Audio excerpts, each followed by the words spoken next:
like I said, an in-conversation kind of a session that will be based on leveraging technology for sustainable growth. Allow me to please rope in our session chair. Well, what's very interesting about the session chair is that he is a giver of all things insightful, very knowledgeable, yet very humble and grounded. He is our best man to go for when we want to extract all those perspectives, and this time from the leading ladies. First up, let's welcome our session chair, Ashwani Mishra, the Associate Director, Editorial and Content from ETH. Ashwani, Hackenson, very warm welcome to you. I'm always extra happy greeting you on the stage. Well, you're going to be in conversation with people and two leading ladies who absolutely need no introduction. Please welcome Elizabeth Hackenson, the Chief Information Officer and Senior Vice President from Schneider Electric. Elizabeth, a very, very warm welcome to you. Thank you for being here with our Inspired by Team here is looking already. Thank you very much. Let's also welcome Rucha Nanavati, ladies and gentlemen, the Chief Information Officer from Mahindra Group. So that's Rucha Nanavati and Elizabeth Hackenson for you. Ashwani, on that note, we continue to lead the conversations. Thank you. Thank you, Shika, as always. Right, I really echo with the last statement that Ruchi made. So, be without limits and more power to each one of you here. And 50-50, yes, that's what we need to look at. Right, thank you, Elizabeth and Rucha, for joining this panel. I'll start off this session with a quote from the late economist Milton Friedman. And in the early 60s, Friedman said that the business of business is business. What he really meant was that the primary and sole responsibility of businesses was to maximize profits for its stakeholders. And the statement stood true for a good 3 to 4 decades. However, today we are living different times, a different story altogether. We have two global enterprises with operations in 100 plus countries across the world who have sustainability at the heart of their business strategy and who have been driving profitability alongside sustainable growth. So, let's hear from both of you. Elizabeth, I'll start off with you.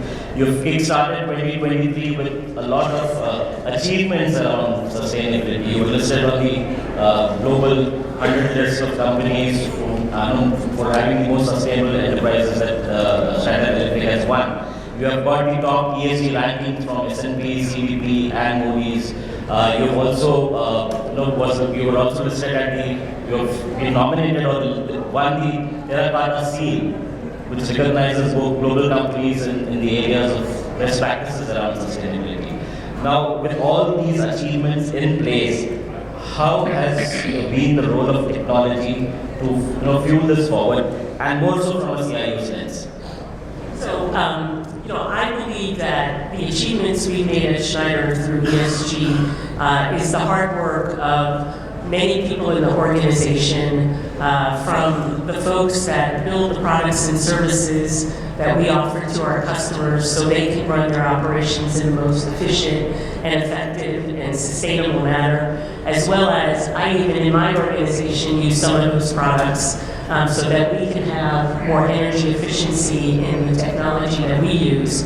But more important, it's a message from the top. So our board has fully embraced ESG, so have all of our executives, and in fact, all the employees, part of our reward system is based on us achieving those ESG goals. So it's really the entire 140,000+ of us around the world that are working together to have all of these achievements. And again, digital is at the heart of that, not only in the products and services we sell our customers, but also how we use them inside the company itself.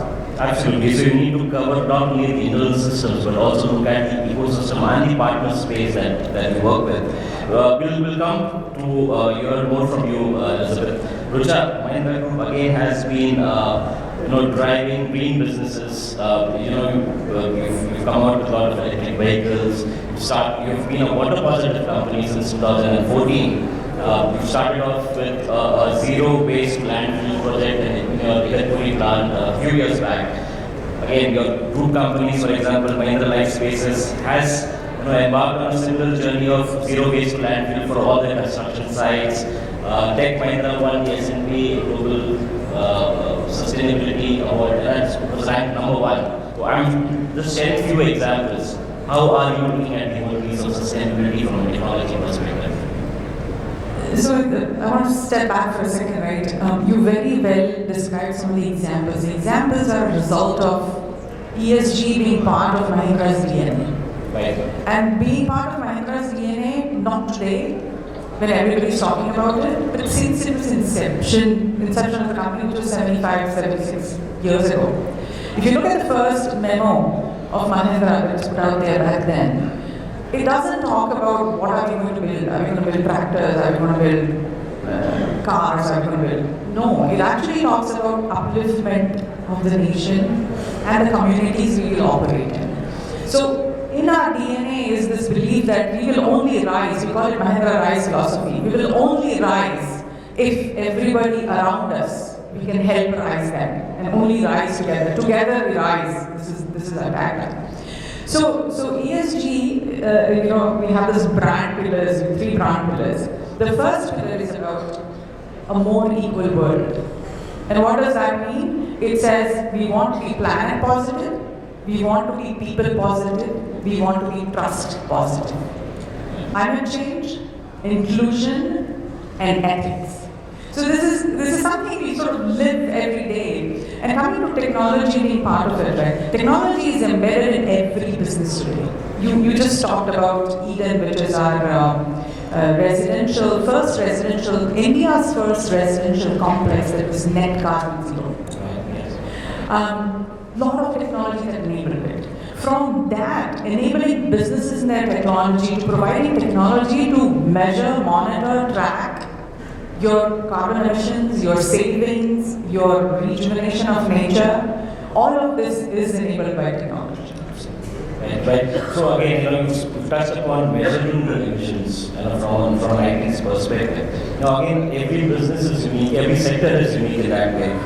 What are some of the positives that have got you here? What are some of the concerns? This is anyone please.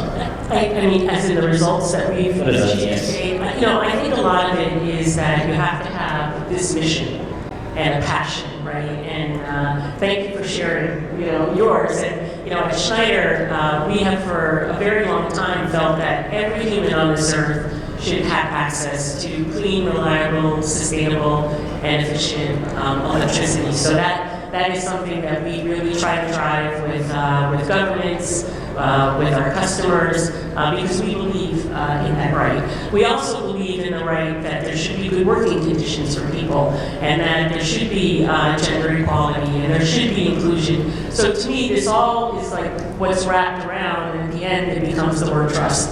That's part of our governance piece of, ESG. So there's many factors to it, but I also agree that technology is giving us the ability to drive this.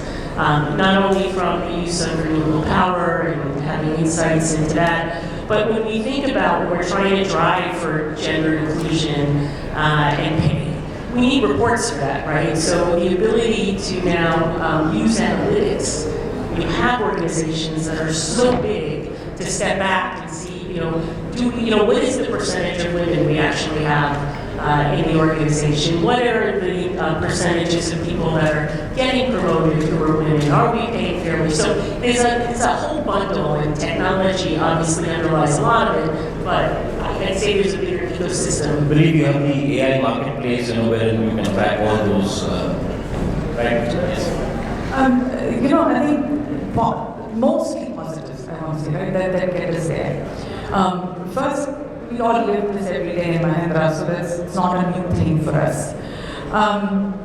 Something, so what would be the negatives, right? Negatives would be we can't make enough progress that we want. You must know. What is negative? Why? Yeah, I'll come to it. So let's say, so for Mahindra, being net zero target is 2040. Right. Now, I was talking in IIT a few weeks ago, the students are so smart. They said, are you greenwashing? Right. And imagine this now, you're talking about electricity, so I want to tie the story together. India's net zero target is 2070.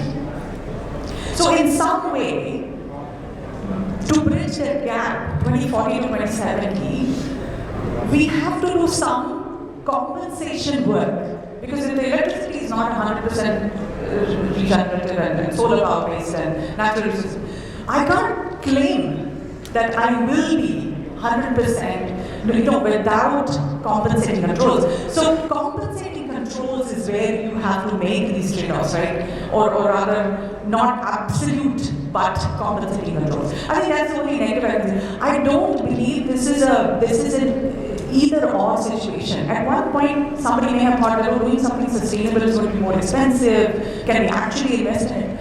Guess what? Your customer cares about it. Absolutely. The customer cares about it. That simply means it ain't optional. Right? Now, if your customer is driving it, that board comes next. Then the rest of the leadership. So it is going to be ingrained in everybody. I think it's only going to be positive. You may have to fight a little more. You may have to invest a little more. You may have to, navigate a little more. But I think the results are absolutely positive.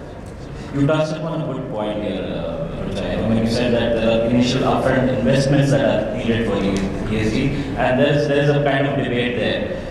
So can a business be profitable and at the same time be sustainable? So glad you asked that. So, and I want to stress on the customer part, right? Because at the end of the day, you are selling something they will buy and you make profits. This is the dilemma we had in our mind for our real estate business. This is, I mentioned it, it's called Eden. Our 80 residences colony in Bangalore that we opened. It is slightly more expensive. But guess what? It's also a win-win situation. Because the fact that you are making a net zero building means you are more efficient on electricity, which means less smaller bills. That means you are more efficient on water usage, which means less. So while it was a little more expensive, customer left it out. We have pulled in the next phase of it, which was going to happen 2 years later. Because it was so successful, it sold in 2 or 3 weeks, the entire inventory. So the awareness amongst all of us makes it not expensive. I think the ask for it is everywhere. Customers are demanding that. Right, Elizabeth, while we've touched upon how IT can play a role within the company, there are other business teams involved as well. How are you looking to educate them in terms of better cleaner computing practices across the board, not only the IT teams? So, obviously it's easy within IT. We have a program called Green IT, and so that's where we're measuring all of the IT assets we have in the ecosystem, which actually is in the hundreds of thousands when you think of, people's PCs, firewalls, switches, etc. But what we've done is we've started to now talk to our business peers and help them understand what is the energy consumption of not only the equipment, but data is a big deal, right? Everybody's like, oh, it's in the cloud, so it's less expensive. Well, we still have to pay for that data in the cloud. So that's something that we're working on quite frequently. And we target groups based upon who they are. Because we're talking to salespeople versus the people building our product, we just need a different message. So that's not always easy as IT people to think about that, but we are using personas to get that message across. So would moving to a cloud, bring more sustainability for the organization? There is a lot of reports that have been written across, but how good is that? Have you weighed the savings versus the benefits and all of that? And definitely. I mean, there's certainly a lower cost to use the cloud, and we have our performance is better, from a scalability it's better, but we have to be careful not to, if I'm moving a data center to the cloud, it's not 0 to 1. Right. I can't take full credit for just getting out of the data center. So consumes electricity and water. So that's always been like the big debate, how do you calculate that? But that's something that we're even working on in the industry. How do we fairly document that? May I add something? So, completely agree with her, right? Where the real differences come in is the scale. Me managing my 2, 3, 4, 5 data centers versus the people who are in the business, and their profitability also depends on fuel efficiency, energy efficiency, water efficiency, cooling efficiency, all that. So they naturally have a better score, right? That is one thing. Second thing is, as IT leaders, once you established the size scale of the machine that you wanted, earlier you had to buy it. Now that you bought it, it's sitting there, right? You can't go and change and downsize, upsize that particular thing. Now with cloud, what has happened is, we can. And that has made us smarter, right? We are making sure that you only, because you're paying for it on periodic basis. It's not I got it and I forgot about it. Now I have to pay all the time. You're doing it on demand versus taking 3 months. You have gotten very smart about, I'm not using it, let me still snooze it. I'm not, scale it only what I need, because I can scale it when I want it rather than being conservative and buy 30% or 50% more. That is where the difference is. One is me not managing it on a smaller scale, going where the greenest cloud is or whatever. And the second thing is now you are more conscious. It may have come from cost, but it has also made us greener. I think this is again a win-win situation, right?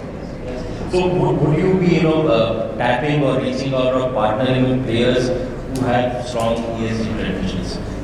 Is it 100%. 100%. In technology selections, and for us it's a very large ecosystem of suppliers, right? We make cars, we make tractors, we make buildings, we make holiday resorts, we have e-commerce, clothing business, and we also have renewables and an energy company. So absolutely, we also care about our suppliers' goals of ESG and partner with them and score them and help them. But I think we are approaching the cutoff time. One final question to both of you. Do you think the CIO is better positioned to drive the ESG agenda? Absolutely, I believe so. Because as I said, every business has technology embedded in this, right? From IoT devices to blockchain technology to reporter dashboards, or the technology for making sure your recruitment site, your pipeline is correct. You're measuring how your organization is moving in all three of ESG front. Technology is there. We are better prepared and better positioned rather to help it from internally. Don't have zombie servers, to be on cloud, to be more efficient. All of that, plus helping everybody else get ahead on ESG. And what we're seeing just a little bit beyond that is, now we have to report. So just like financial reports have to be auditable, we're being asked the same thing now from the ESG community. And probably like your company as well, we have reports everywhere. They're on spreadsheets, they're in systems. So now we're going to be looking for a technology to bring all that together. Absolutely. Right. One thing, what do we see in analyst report these days when companies are reporting, right? Financials, of course, ESG, and technology. Absolutely. That's great. Right. Thank you so much, Elizabeth, Rucha, for sharing these insights. Really, truly stand inspired with the initiatives that you've been doing on the ESG and the role that technology is playing overall. Thank you once again for having this conversation. Appreciate it. Thank you. Thank you so much. I just want to ask if there is a possibility of playing 1 minute video. I don't know if they got it. I requested. Yes? Okay. So this is our attempt at globally.